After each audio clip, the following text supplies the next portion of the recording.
Hi, this is Steven at Classic Typewriter. Welcome to this 1960s Hermes 3000, one of the pinnacles of typewriter engineering. A little less famous than its earlier rounded, bubbly counterpart.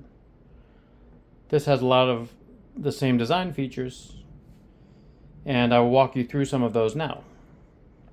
So,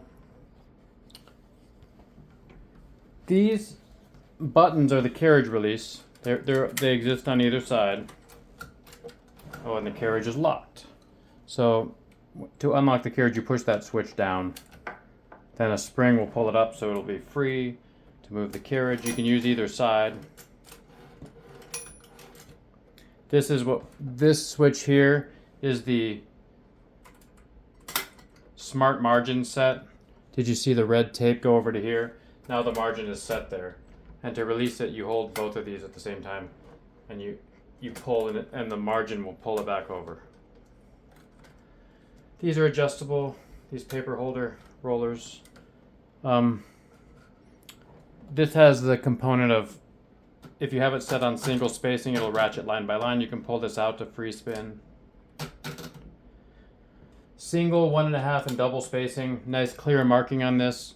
This is all metal construction, unlike the later, even boxier counterpart, though these end caps are plastic. These paper guides fold up. These are an improvement on the earlier design.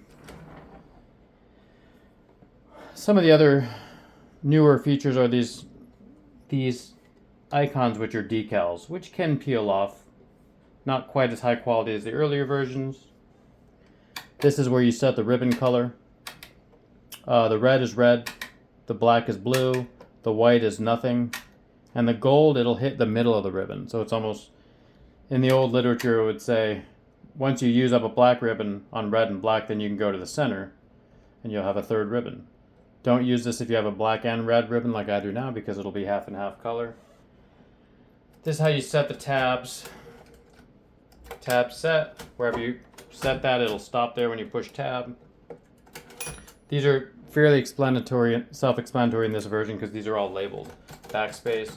In the earlier version, they're sort of esoteric symbols. Tab clear will clear the tab you're on. All clear will clear all the tabs. And the margin release, you'll notice a bell a few spaces before you hit the margin. If you need to type a little bit more, you hit the margin release, it'll free it up for the rest of that line. This releases the rollers if you need to slide the paper out. This clamps the rollers. A lot of times these these carriage knobs break, so there are 3D printed versions available. They're not quite as nice as the original. This is the original. They are white like that. On the original, they're kind of a minty 50s green. Here's the caps lock. This is the touch control. If you need a lighter touch or you prefer a heavier touch, that draws a spring that pulls on the key action. There is an exclamation point and a 1 on this, which is nice. Enclosed bottom, I put new feet on there. Nice solid grip, firm surface. See, I can barely move that, so you wouldn't necessarily need a typewriter pad to grip it. I'm going to give you a little bit of a typing demo. Move the left side page guide to where you want it. Generally, you do that first. Feed in the paper, align these rollers so they're both on the paper, and then set the margin where you want it. You still see that?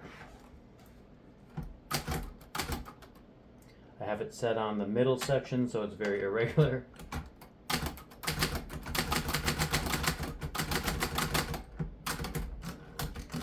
You can switch that to double, I just did 2.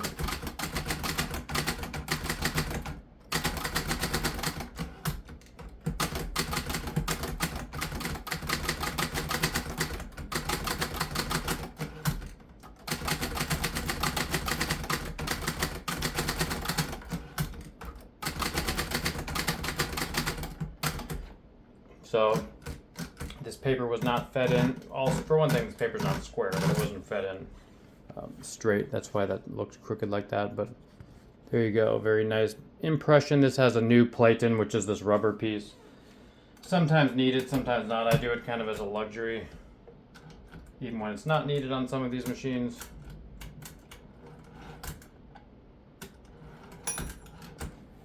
And that's it.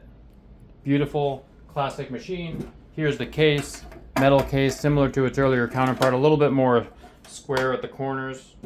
What you do here is you lock the carriage to make sure you're centered. Sometimes forcing this on can break the knobs off. If it's centered, you know you're not. There's a lip on the bottom that hooks under the back. And then the front, here's the switch. You pull that to the right to open. The front has two hooks that hook into these two holes. These are nice because they're pretty portable for the size. A lot of, like the SM9 has a big old case like this. So even though the machine's somewhat small, this is a lot better. And there's often a manual in here, a little brush.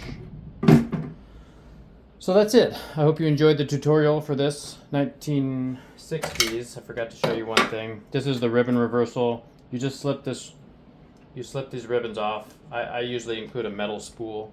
And then this feeds the same way, which you'll see in the manual, but you just hook around the back, then loop into these metal pieces. The ribbon vibrator lifts according to which section you have. The switches which go through here look like this.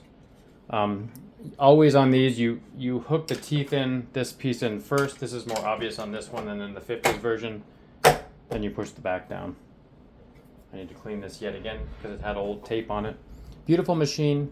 I hope you enjoyed this tutorial. This is Steve in a Classic Typewriter. Subscribe. Enjoy. I'll see you on the other side. Thank you.